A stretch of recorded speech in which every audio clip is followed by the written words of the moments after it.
The impact of the recruitment process on employability. We know there are problems, always problems with recruitment processes. But really, to me, an employer has a fairly good idea of what they're looking for. And so it's important to understand that they have some expectations of graduates. They know they're not going to get everything in their graduate, but they have some certain expectations. What we're really seeing is that the more that employers are involved in experiential learning programs with universities, and they, particularly when they opt into those programs, they actually get a much better feel for the students who then become the graduates. And it actually changes their expectations. So they don't expect too much. The expectation gap is a real problem, and we know that employers are almost always unhappy with graduates that they employ. But the more that they're involved in programs with universities, the more they're going to understand the limitations of the graduates, and the more they're going to take on the process of helping, training, developing those individuals and help them within the organisation as well. I think the flaws in the process can be dealt with in a lot of different ways. I think that diversity of experience, so that point about a well-rounded person, is always going to be quite strong in there.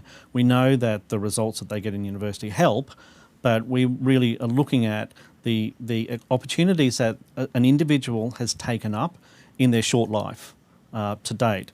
And those types of things, because that actually links in with what we see as entrepreneurial leadership.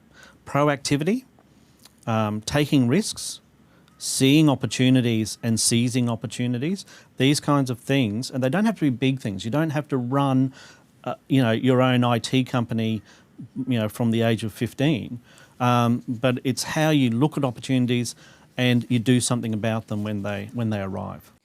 So I think the recruitment process itself can be a barrier to a student's employability, because you are throwing students into the unknown, and that's very frightening. And things like going to an interview for the first time, some students will never have been in an interview. They won't have ever had a formal interview. Filling in an application form. I think the challenge of the recruitment process starts right at the beginning.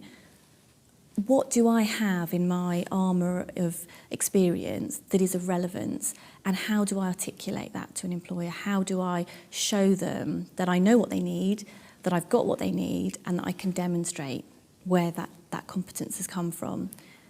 Then I think they have to go to an interview, or they have to go to an assessment centre, and some of them have never been to an assessment centre before, and they're faced with a number of seemingly random and sometimes quite scary activities that send them outside their comfort zone.